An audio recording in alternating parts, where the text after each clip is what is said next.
láàrin mi àti yín ẹ̀yin bàbá wa ní ìjọ Kérúbù àti Séráfù sí ilé ìbójúmọ́ because gbogbo alámọ̀ wípé bàbá Mósè Orímọlẹ́tún Ọláṣe kò gbé àpótí ẹ̀rí nígbà tó wà ní ayé bàbá ò gbé àpótí ẹ̀rí níbo wá ní irú àwọn kan báyìí gbàwọ̀ Kérúbù àti Séráfù tẹ́yìn bàbá ìdẹ̀ ń wò kí ni iṣẹ́ unification because mo nílò wípé irú àwọn nǹkan tó yẹ kí ẹ̀yin bàbá tẹ́ wà ní unification kí n máa mójútó lélẹ̀ ṣùgbọ́n ẹ síbẹ̀ ni pé ẹ ò rí bó ti máa ń wo nǹkan kan wípé tẹ́lú bá ń bá ẹ̀yin bàbá tẹ́ wà ní unification láti sọ òótọ́ fún ara yín nítorí pé conferences tó ń kálukú ti wá pọ̀ kí ló dé tí ẹ̀yin ọmọ Kérúbù tó tọ́ tẹ́ jẹ́ sójà tẹ́tẹ̀ lè sara yín jọjọ́ kan kẹ́tẹ̀ máa gbọ́ àwọn churches yẹn ilé ìtẹ́ bá ti rí wípé wọ́n ń ṣe padàpadà tí ò bá ìlànà mu kẹ́ lù wọn lálùbami because kí ni ti ń pọ̀ jù wọ́n fi sọ wá lẹ́nu àlàyé ò la fẹ́ ṣe fún àwọn sàwáwù wa tó wà nínú ìjọ mi báyìí kánú wa yóò tẹ̀ máa padà jáde láti jẹ́ kí wọ́n máa mọ̀ wípé kì í ṣe bí gbogbo wa ṣe ń ṣe ní Kérúbù lélẹ̀ sáwọn èèyàn ní máa wò ní wò pé bí Kérúbù ṣe lélẹ̀ ni because mo máa ń sọ ẹ lè rí church kankan under ayọ̀ ni o kí wọ́n máa ṣe bí eléyìí ẹ lè rí church kankan ní under sacred kí wọ́n máa ṣe bí eléyìí ẹ lè rí church kankan ní under Àtúnmí Mósè conference tí headquarter wọn wà ní Ùgbẹ̀ Àkókó ní Àkùn ní Ìkàrẹ́ kí wọ́n máa ṣe bí eléyìí ẹ lè rí church kan ní under Ògo Ọlọ́run conference tí Ọlọ́run ti ọwọ́ bàbá wa jẹ́ ti Akíntọ́mí gbé kalẹ̀ nílẹ̀ lójú kí wọ́n máa ṣe bí eléyìí so ẹ̀yin conference tó kù tí àwọn ọmọ abẹ́yìn ṣe bí eléyìí tẹ́ sọ̀rọ̀ ẹ̀yin gan lẹ́ ń ba méjì Kérúbù jẹ́ because abẹ́yìn lọ́pọ̀lọpọ̀ àwọn ọmọ yìí ń fojú bo sí àpótí ẹ̀rí tajẹ̀ ń gbé yìí lóòótọ́ àpótí ẹ̀rí wà ní Bíbélì that was in the Old Testament days tọ́lọ́run pàṣẹ fún Mósè wípé àwọn covenant tó ń fún kó ṣe igi sítìmù ó jẹ́ sọ ìgbọ̀nwọ́ yẹn fún ó ní kó kó pamọ́ sínú ẹ̀ kì í ṣe ilé ìtẹ́yìn kan kó àfọ̀ṣẹ sínú àpótí ẹ̀rí lẹ́nìí àwọn mẹ́sẹ̀jì tọ́lọ́run fún Mósè lórí òkè nígbà yẹn lọ́wọ́n ní kó kó pamọ́ sínú àpótí ẹ̀rí yẹn ẹ lọ ka Bíbélì yín dáadáa kì í ṣe ilé ìtẹ́yìn kan gbé gbẹtugbẹtu olúgbòhùn sínú àpótí ẹ̀rí tẹ́ ní ẹ̀ ń ṣe ọdún ẹ̀rí nínú ìwé Jeremáyà orí 3 verse 16 Ọlọ́run dẹ̀ padà sọ wípé a kì yóò rántí àpótí ẹ̀rí mọ́ pé a kò ní gbé àpótí ẹ̀rí mọ́ ẹ jẹ́ n kà fún yín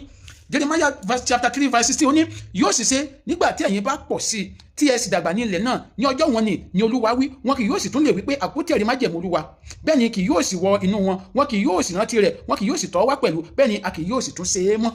a ò ní ṣe é mọ́ kí wá ló dé tó pé nǹkan tí Bíbélì wá sọ pé òkè o nísìnyí à ní àpótí ẹ̀rí mọ́ o ẹ̀yin gba ẹnìyẹn kan wá sí wàá gbé dìde ní Kérúbù àti Séráfù láyé Jésù yẹgbẹ́ kí Jésù sọ pé kátó bá àpótí ẹ̀rí kan wá mọ́ kiri mọ́ a dẹ̀ ń sọ gbogbo ògbà ṣùgbọ́n ìgbà tó yẹ pé ọ̀pọ̀lọpọ̀ yóò ka Bíbélì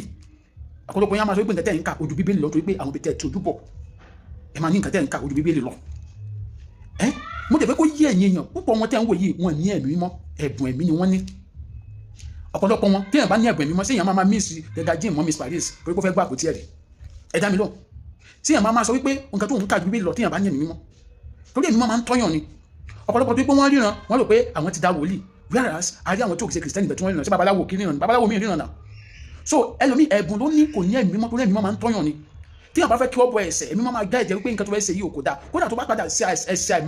àìmọ̀mọ̀dá tó bá padà dá wọ́n gá wọn pé òun ní òun sùn lọ́jọ́ yẹn tí ẹ̀mí mímọ́ yẹn máa gá ẹ̀jẹ̀ pé òun ti ṣẹ̀ àfikún tó dẹ̀ yí ẹsẹ̀ ṣùgbọ́n mo sọ̀rọ̀ tẹ́ ń wo ẹ̀bùn ni wọ́n ní àwọn ríran àwọn gbọ̀n àwọn sọtẹ́lẹ̀ àwọn nímàyà èyíkéyìí ẹ̀bùn tẹ́ bá ní yìí gbàdúrà fún ẹ̀mí mímọ́ kó máa gá ẹ̀jẹ̀ sí òun òfin ní ṣiṣẹ́ ẹ wò dáadáa lọ́pọ̀ àwọn máa ń bèrè wa pé kí ló jẹ́ pé àwọn alóore wa àwọn tó máa ń sọ pé àwọn ń rí àwọn gbọ́ ìtọ́ àwọn alóore yẹn kí ló jẹ́ pé ayé ọ̀pọ̀lọpọ̀ wọn ò kí ní ìtumọ̀ tó pé ẹ̀bùn yẹn ni wọ́n ní wọn ní ẹ̀mí mímọ́ ìgbà ilẹ̀ máa rí pé wọ́n ní àwọn olórí míì ó ń ṣe àwọn ìwà tí ò dá ó ń ṣe pálapàla kiri tó pé kò ní ẹ̀mí mímọ́ tó ń gá ẹ̀jẹ̀ tó what's that gift tó ní òun ń ṣẹlẹ̀ sí most of àwọn boys tẹ̀ ń wò yìí so ẹ̀yin bàbá tẹ́ wá ń jẹ́ adarí fáwọn ọmọ yìí ẹ gbàdúrà fún wọn kí wọ́n ní ẹ̀mí mímọ́ ẹ̀mí ká ní wọ́n ní ẹ̀mí mímọ́ ni wọ́n mọ̀ pé most of àwọn táwọn ń ṣe ní Kérúbù lẹ́nu lódòdì sí ìlànà Kérúbù àti Séráfù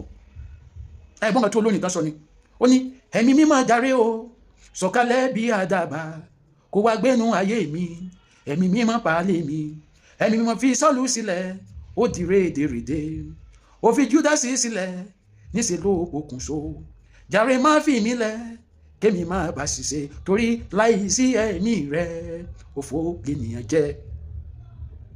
because ẹ̀yin náà wo ṣé kí ni ìwà tó bójúmu ẹ̀yin bàbá wa tẹ́ wà ní unification kí lẹ̀ ń ṣe ẹjọ́ ṣé ni bàbá Mósè Orímọlẹ́tún Ọláṣẹ lè dùn sí gbogbo kìíní yìí ní 21st century káwọn èèyàn sì máa ṣe bí eléyìí kí ló dé tó pé àwọn èèyàn ń ṣe nǹkan tí mọ̀ bá lọ́wọ́ bàbá Mósè Orímọlẹ́tún Ọláṣẹ ǹjẹ́ lè rí kí CAC ṣe nǹkan tí bàbá wa lọ bàbá láwọ̀ fi lélẹ̀ ǹjẹ́ rí kí àwọn Celestial ṣe nǹkan tí bàbá wa bàbá Ọ̀ṣọ́fà fi lélẹ̀ ó sọ wájú wípé ẹ̀yin bàbá ìwà lajú sílẹ̀ àwọn kan wá ń gbé nǹkan tí kò sí bàbá Mósè Orímọlẹ́tún ṣe gan nígbà tó wà láyé wọn gbé wọn Kérúbù ẹ̀dẹ̀ lajú sílẹ̀ ẹ̀kì máa ní ká má sọ̀rọ̀ tábà wá sọ̀rọ̀ tó bá dọ̀la ṣe é rò pé inú àwọn ọmọ tí wàá lè dùn kán bára wọn irú nǹkan bí eléyìí. So ìdí ẹ̀yẹ̀ tá gbọ́dọ̀ sọ̀rọ̀, ìdí ẹ̀yẹ̀ tá gbọ́dọ̀ sọ̀rọ̀, tábà ní ká má sọ̀rọ̀ ọmọ máa pọ̀ sí ni. Ọ̀pọ̀lọpọ̀ àwọn tó pé mùsùlùmí tó ń ṣe jálàbí ló fojú bo sí abẹ́ kérúbù báyìí. Ọ̀pọ̀lọpọ̀ adáhùn ṣe mí ló fojú bo sí abẹ́ kérúbù báyìí. Tọ́lẹ̀ sọ wá lẹ́nu táwọn ìdáhùn tó pé kérúbù ni kérúbù tó ọ̀dẹ̀ kí ṣe kérúbù. Tó bá fẹ́ ṣe padà wọn they are free wọ́n kọ́ máa pẹ̀lú ara wọn ní kérúbù. Wọ́n lè máa wọ gámẹ̀ntì wọn, wọ́n lè máa wọ gámẹ̀ntì wọn kọ́ máa pẹ̀lú ara wọn ní kérúbù. Kí ni ń bá wa lójú jẹ́? Bàbá fún àǹfààní ẹ̀yìn tẹ̀ ń wò mí, àpótí ẹ̀rí gbígbé kì í ṣe doctrine wa ní kérúbù o. Bàbá Mósè Orímọládé tún ọ̀la ṣe tọ́lọ̀ gbé ẹgbẹ́ mímọ́ kérúbù àti Séráfù wọn kò gbé àpótí ẹ̀rí rí o. Àmọ́ ibi tí wọ́n ti rí o, àmọ́ ibi tí wọ́n ti rí o. Chọ́ọ̀chì wo ní ẹ̀yìn lẹ́ẹ̀rí tí wọ́n gbé àpótí ẹ̀rí mọ́ ní gbogbo ayé? Bàbá Mósè Orímọládé tún ọ̀la ṣe ò dẹ̀ gbé àpótí ẹ̀rí rí, àmọ́ ibi tí wọ́n ti rí o. Now fáyìn ọmọ kérúbù kì í tẹ̀ ń wò mí, kí lẹ́yìn rò pé ó máa padà jẹ́ solution sí àwọn nǹkan tó ń ṣẹlẹ̀ yìí? Ẹ fi lóyún àbẹ́ comment section. This is Ademade. Bye for now.